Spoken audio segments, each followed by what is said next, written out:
The COVID-19 pandemic has led to over 6 million deaths worldwide.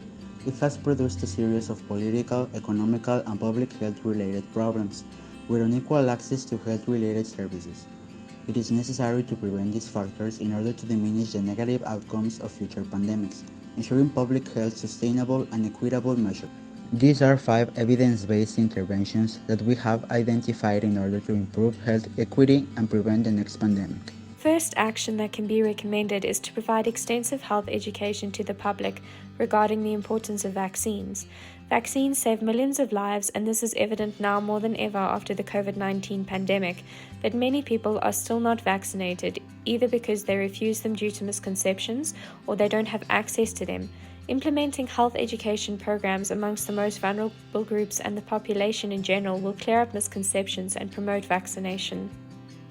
The politicalization of health has immediate and long-lasting negative effects on the public. In the case of a future pandemic, upon the identification of the disease, health organizations of each country should get ahead of the issue by having experts on the matter explain and answer any questions that the public may have through the use of the media.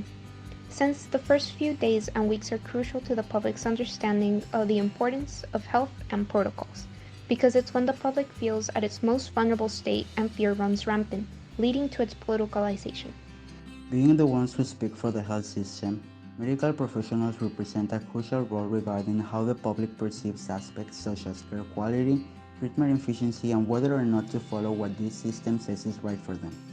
In the age of technology, where it is possible to search any pathology or treatment online, it has become common for patients to attend their doctor's appointments having already done their own research.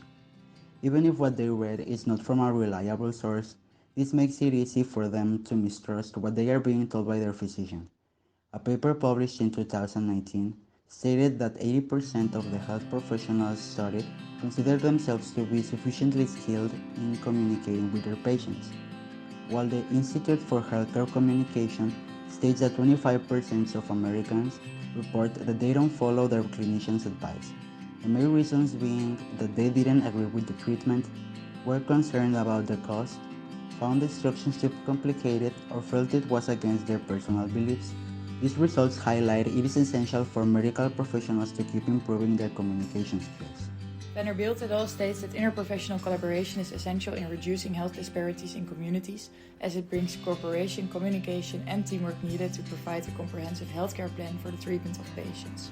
Moreover, interprofessional collaboration is needed in the case of a pandemic to reduce the impact of a new unknown virus on a patient's quality of life.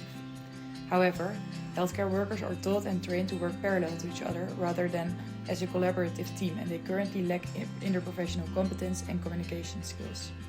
Our recommendation would be to designate nurse leaders. Nurses are close to the patients and would work closely with other professionals. They can signal the needs of individual patients and can bring the right healthcare professionals together.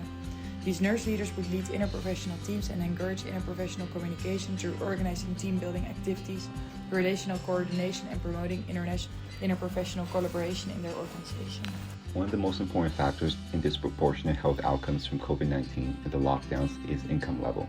The disparities in income between different people in society affect their ability to cope with the widespread impacts of pandemic lockdowns.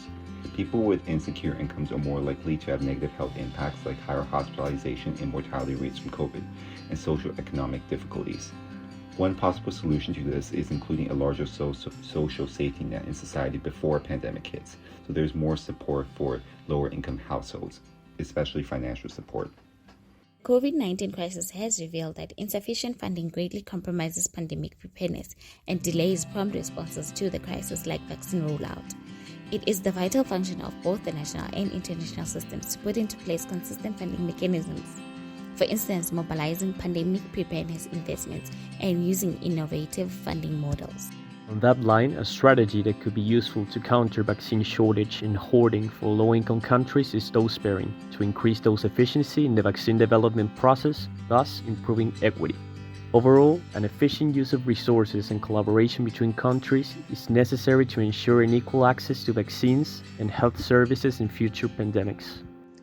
A proper distribution of resources, such as capital and information, is necessary to ensure there are no borders restricting health access.